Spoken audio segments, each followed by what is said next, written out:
विद्यार्थी मित्रांनो, सह्याद्री ट्युटोरियल्स मध्ये तुमचं स्वागत आहे. केमिस्ट्री आणि त्यातला टॉपिक आहे आयोनिक इक्विलिब्रिया. मी तुम्हाला सांगू का, आय-एम-पी क्वेश्चन मी तुम्हाला देतोय. तुम्हाला त्याचा फार फायदा होणार आहे. म्हणजे जी मुलं जेईची प्रिपरेशन करतायत ना, त्यांना स्टेट बोर्ड मधलं काय करायचं ते लवकर कळत नाहीये. पण हे व्हिडिओ बघितले की तुम्हाला आयडिया येईल. बरं, क्वेश्चन देत असताना बघा, पहिलाच क्वेश्चन मी दिलाय कुठला बघा, pH plus pOH equals to 14. मग पीएच ची definition negative logarithm to the base 10 बरोबर आहे ना ऑफ ओएच ओएच नाही एच प्लस आयन कॉन्सन्ट्रेशन किंवा H3O प्लस आयन कॉन्सन्ट्रेशन म्हणजे पीएच. पीओएच ची definition negative logarithm to the base 10 of OH minus ion concentration. मग त्याच्या डेफिनेशन आहे, दोघांच्या मधलं रिलेशन आहे, नाहीतर न्यूमेरिकल आहे. आतापर्यंत 7 बोर्डाचे पेपर झालेत. ऑलमोस्ट सगळ्या पेपरमध्ये बघा, सगळ्या पेपरमध्ये या कन्सेप्ट वरती प्रश्न आहे म्हणजे आहे. हे प्रूफ जवळ-जवळ 2 वेळा विचारलंय. 2024 मार्च मध्ये ना हे न्यूमेरिकल आलंय. पण समजून घ्या ना, कॉन्सन्ट्रेशन आहे 0.01 मोलर आणि एक्झाम मध्ये आलंय 0.001 मोलर. थोडासा फरक आहे. हे न्यूमेरिकल कसं सोडवायचं कळलं तर हे जमेलच ना. नीट लक्ष द्या. ही एम-सी-क्यूज समजून घेण्याचा प्रयत्न करा. ही एम-सी-क्यू हा जो प्रश्न आहे, जो पुस्तकातला सॉल्व्ह प्रॉब्लेम आहे, तो 2023 ला एम-सी-क्यू म्हणालं होतं. मग आता काय करा? मी सुरुवातीला सांगितलंय पी-एच, पी-ओ-एच त्याच्याशी रिलेटेड जे काही न्यूमेरिकल आहेत ते सगळे सॉल्व्ह करा. आपले 2 मार्क फिक्स झाले लक्षात घ्या. येणारच परीक्षेत. मग या टॉपिक मधला जो नेक्स्ट क्वेश्चन आहे तो डिग्री ऑफ डिसोसिएशन. मी तुम्हाला सांगू का? ॲक्चुअली हे जे 2 प्रॉब्लेम आहेत ते ओसवाल्ड डायल्यूशन लॉचे आहेत बरं का. तो पण गॅरंटेड क्वेश्चन आहे. 7 पेपर झालेत ना आतापर्यंत 4 वेळा ओसवाल्ड डायल्यूशन लॉ आलाय. प्रूफ मध्ये आलाय. त्याच्यावरचे न्यूमेरिकल्स आलेत. ओके. म्हणजे तुम्ही अल्फा डिग्री ऑफ डिसोसिएशनची डेफिनेशन करा. त्याच्यानंतर मी तुम्हाला सांगतो. तर हा पॉइंट बघा, ओसवाल्ड डायल्यूशन लॉ मी नेक्स्ट स्लाइडमध्ये घेतलाय बरं का. पण हे पेज इम्पोर्टंट आहे. 2024 मार्च मध्ये त्यांनी काय विचारलंय, की ब्रॉन्स्टेड-लॉरी थेअरीनुसार ॲसिड आणि बेसची डेफिनिशन विचारली. पण सीईटी साठी मोस्ट इम्पोर्टंट हे एम-सी-क्यूज आहेत. इथं कॉन्जुगेट ॲसिड बेस पेअर दिले.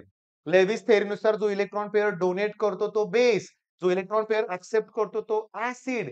मग which of the following is Lewis acid, Lewis base, Bronsted acid असं विचारतील. Identify conjugate acid base pair हे विचारतील आणि सगळ्यात महत्त्वाचं या पेजवरच्या डेफिनेशन करा, की जे पटकन होतील. त्याच्यानंतर इम्पोर्टंट क्वेश्चन. हा क्वेश्चन मगाशी जे 2 न्यूमेरिकल सांगितले होते ना मी, आता हे न्यूमेरिकल हे परीक्षेत आले लक्षात घ्या. इथे मी डाटा लिहून दिलाय. ओके, म्हणजे कॉन्सन्ट्रेशन दिलंय, के दिलं आणि एच प्लस विचारलंय. तर के चा फॉर्म्युला काय? Alpha square C. Alpha find out करा आणि एच प्लसचा फॉर्म्युला असतो अल्फा इंटू सी. सोपे. मी सोडवून देत नाहीये कुठलं न्यूमेरिकल तुम्हाला. माझे जुने काही व्हिडिओ तुम्ही सर्च करून बघू शकताय. पण मी आय-एम-पी क्वेश्चन देतोय. या धड्यातलं पहिला पी-एच प्लस पी-ओ-एच करा. नंतर हा प्रश्न करा. हा करा. हा ऑलमोस्ट 4-5 वेळा रिपीट आहे. ओसवाल्ड डायल्यूशन लॉ जो आहे ना, तो वीक ॲसिड साठी पण आहे आणि वीक बेस साठी पण आहे. ॲसिडच 3 वेळा विचारलंय.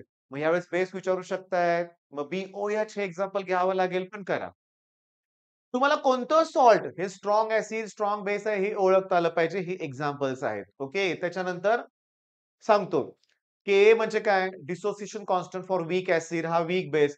जर के ची व्हॅल्यू जास्त असेल तर सोल्युशन ॲसिडिक, के छोटा के जास्त आहे. बेसिक आणि दोघं इक्वल असेल तर सोल्युशन कसं असेल? न्यूट्रल हे ओळखता आलं पाहिजे. आता बफर सोल्युशन. तिसरा महत्वाचा प्रश्न. पहिला कुठला? पी-एच, पी-ओ-एच. दुसरा कुठला? Oswald dilution law. तिसरा कुठला? बफर. मी सांगू का?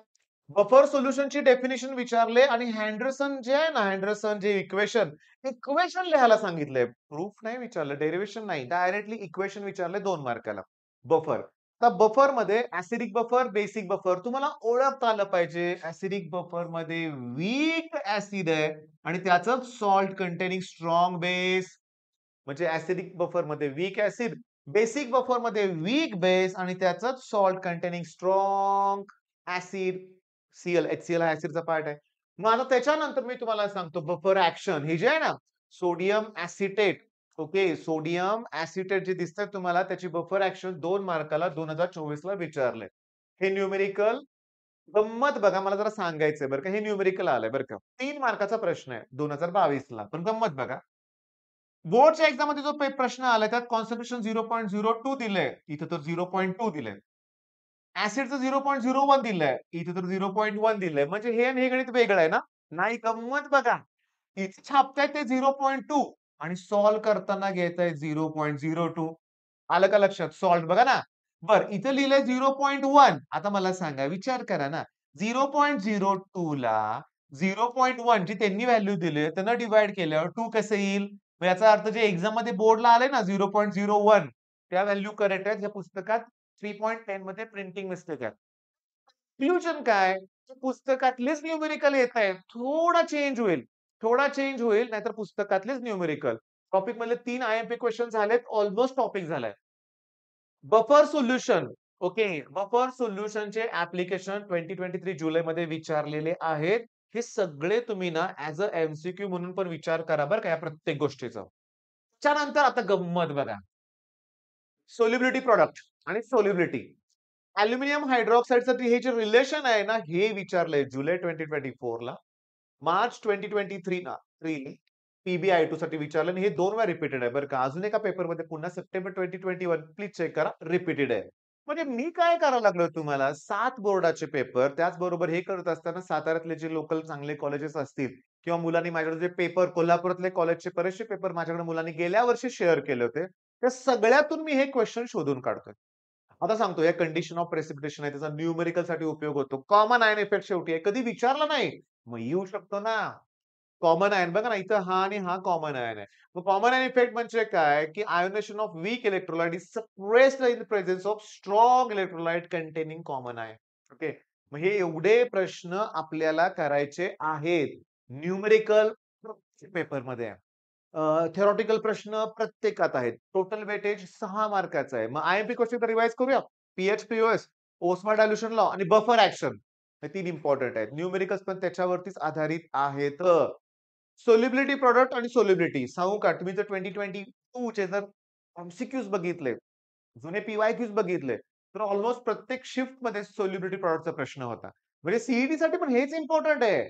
बरेच जण म्हणतात, की जे केलं की आपोआप सी होऊन जाईल. मी म्हणतो बोर्डची तयारी करा. आपोआप सी छान तयारी होईल. पण बोर्ड आणि सी फरक काय सांगू का? बोर्डसाठी प्रेझेंटेशन महत्वाचं आहे. छान प्रेझेंटेशन पाहिजे. सीईटी ही स्पीड टेस्ट आहे. क्विक कॅल्क्युलेशन फास्ट करायचं आहे.